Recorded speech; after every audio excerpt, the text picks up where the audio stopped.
ఎందుకో ఏమిటో ఎంతమందిలో ఉన్నా నా యద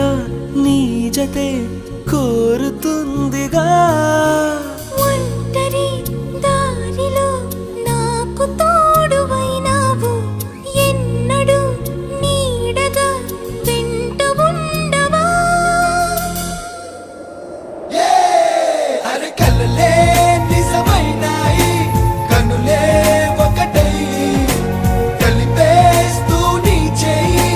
అడుగే చిందయ్యి మన స్నేహాలు సావాసాలు కలకాలాలకు కథ కావాలి